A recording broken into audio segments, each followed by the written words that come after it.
दुर्वासा जी ने क्या कार्य किया है? इन दुर्वासा जी ने भक्तों के चरित्र उद्घाटित किए हैं। अम्बरीश जी की परीक्षा लेने यदि दुर्वासा मुनि नहीं आते तो आज आप और हम अम्बरीश जी का इतना चरित्र नहीं जान पाते। जैसे और राजा वैसे अम्बरीश राजा, ऐसा ही मानते। लेकिन भगवान ने परीक्षा ली दुर्वासा जी ने, तो उनकी परीक्षा के प्रभाव से आज अम्बरीश जी की इतनी महिमा हो गई। इसलिए इन्होंने भक्तों की परीक्षा ले लेकर के उनके चरित्र उद्घाटित किए, प्रकट किए। ऐसा कार्य दुर्वासा मुनि ने इस अवतार क्रम में किया है। इसी प्रसंग के बाद में महानंदा गणिका है, जिसकी परीक्षा लेने के लिए भगवान शिव पधारे। एक वैश्या की परीक्षा ली। वो भगवान शिव की बड़ी भक्त थी, भगवान शिव की उपासना करती। उसके यहाँ पर एक कबूतर था, नहीं, उसके यहाँ पर एक मुर्गा था और एक बंदर था। उनको भी वो शिव शिव रटाती, खूब उनका नाम लेवाती भगवान का। वो बंदर भी भगवान का नाम लेता और नाचता, और मुर्गा भी भगवान का नाम, ऐसा उसको अभ्यास करा दिया। वो महानंदा शिव ही शिव का स्मरण करती, लेकिन कार्य गणिका का करती थी।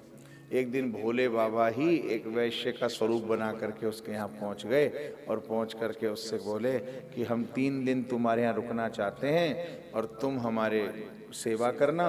और ये हमारे झोले में से शिवलिंग निकाल के बोले कि ये शिवलिंग है, इसको सुरक्षित रख लेना। ये मेरे प्राण हैं देवी, ये मेरे प्राण हैं। मैं जी नहीं पाऊंगा यदि शिवलिंग के कुछ हो गया, तो इसको सुरक्षित रखना। जो तुम द्रव्य चाहोगी, जो धन चाहोगी, वो सब दूंगा, लेकिन शिवलिंग सुरक्षित रखना। बोले ठीक है। रात्रि को सोए, उसने चरण दबाए, उनको नींद आ गई। भोले बाबा सो गए, वैश्य बने थे।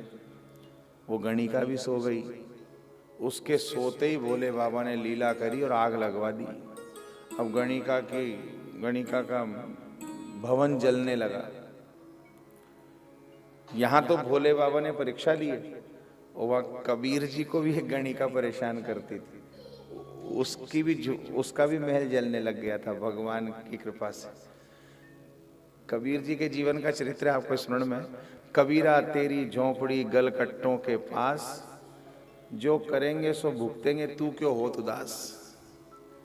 जो करेंगे सो भरेंगे, तू क्यों होत उदास। कबीरा तेरी झोंपड़ी गलकट्टों के पास। अब कबीरदास जी की झोंपड़ी एक गणिकालय के पास में थी। कबीरदास जी महाराज झीनी झीनी भीनी भीनी चदरिया झीनी रे करते, और वहाँ ये तो भजन गाते और गणिका के वहाँ पर नाच कूद चलता, उसमें बड़ा विक्षेप होता। तो गणिका के जो स्नेही थे, मिलने जुलने वाले जो उसके वहाँ आते थे, उन्होंने कहा ये बाबा जी बहुत परेशान करता है, ये जीनी जीनी भीनी भीनी न जाने क्या क्या करता रहता है, और बैठा बैठा इसके भजन के चक्कर में हमें यहाँ सुख कम मिलता है, आनंद नहीं रह पाता। तो गणिका ने कहा हम भी क्या कर सकते हैं, इसका तो है जो है झोंपड़ी। तो सबने मिल करके विचार किया कि बाबा जी की झोंपड़ी जला दो।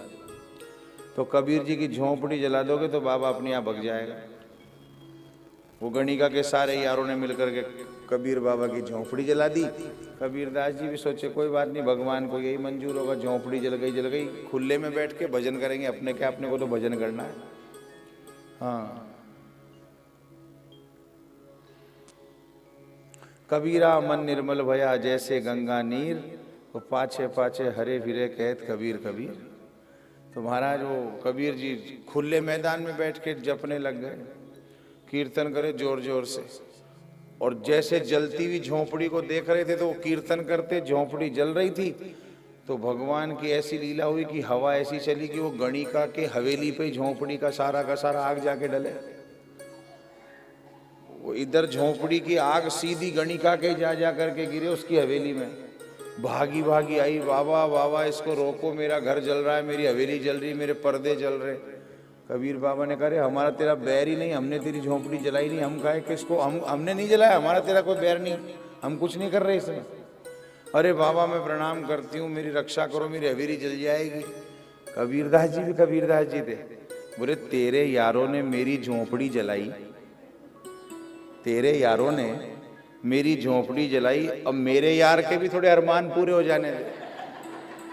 हाँ, वो भी तो हमारा यार है। अब मेरे यार के भी अरमान निकलने थे, जब तेरे यार ने हमारी झोंपड़ी जला दी, जब हम ही चुप रहे, तब मेरे यार के भी अरमान निकलने थे, तू भी बैठ भजन कर, हो गया जो देखी जाएगी। वो झोंपड़ी जलने से याद आ गई मुझे, तो वो गणिका का घर जलने लगा, महानंदा का। अब महानंदा को तपत लगी तो उठ के देखा, राम राम, हवेली जल रही है, घर जल रहा है, पर्दे जल रहे हैं। उठ कर के दौड़ी और दौड़ते ही सबसे पहले बंदर को खोला, भाग प्राण बचा तेरे। मुर्गे को खोला, भाग प्राण बचा तेरे। और उसके बाद में जैसे शिवलिंग का ध्यान आया, शिव जी को बचाने जाती, तब तक तो आग में जलने लगा, धू धू करके शिवलिंग। वो महाराज वैश्य बने भगवान, प्राण बचा के बाहर आ गए। बंदर बाहर आ गया, मुर्गा बाहर आ गया, महानंदा बाहर आ गई, हवेली जलने लगी। तुरंत भगवान ने कहा, देवी मेरा शिवलिंग। रोती रोती बोली, बड़ा अपराध हो गया, मैंने बंदर को छुड़ाया, मुर्गे को छुड़ाया, आपके शिवलिंग को लेने जा रही थी, वो तो जल गया। राम राम, कानों पे हाथ लगा लिया, शिवलिंग न जल गया तो अब मैं जीऊंगा कैसे? अब मैं भी इसी अग्नि में अपने प्राण त्याग दूंगा, मैं अभी जलता हूँ। ऐसा कह कर के भोले बाबा आग में जाने लगे तो महानंदा ने चरण पकड़ लिए। भले ही मैं गणिका हूँ, लेकिन आप इस समय मेरे स्वामी हैं, आपने मुझे कर्तव्य दिया था शिवलिंग की रक्षा का, मैं उस शिवलिंग की रक्षा नहीं कर सकी। मेरे कारण मेरा मोह पहले लगा बंदर मुर्गे को छुड़ाने में, मैं शिवलिंग को नहीं बचा सकी, इसलिए पहले प्राण मैं त्यागूंगी। आप यहीं रुकिए, मैं अपने प्राण त्यागती हूँ, आप अपने प्राण मत त्यागिए।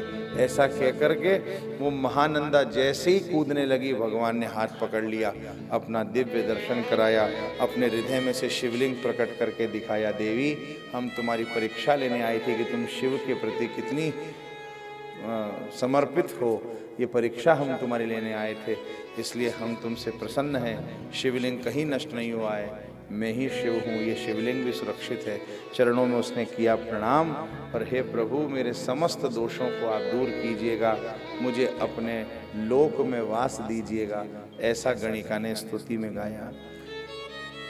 दश दोष नमस्तुभ्यं नमस्ते परमात्मने, डमरु कपाल हस्ताय नमस्ते मुंडमालिने, शुद्ध स्फटिक संकाश शुद्ध कर्पूर वर्ष्मणे,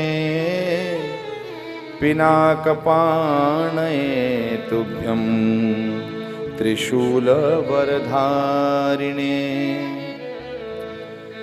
सुपादाय नमस्तेस्तु आरक्त चरणाय च, नद्यादि गणसेव्याय गणेशाय च ते नमः। नमः किरातरूपाय मदनुग्रहकारिणे, युद्धप्रियाय वीराय नानालीलानुकारिणे। इस प्रकार भगवान की दिव्य स्तुति करी, प्रणाम किया। भोले बाबा ने उसके सारे दोषों का हरण कर दिया, और महानंदा वैश्या का भी उद्धार भगवान शिव ने कर दिया। बोलिए शंकर भगवान की। उसके उपरांत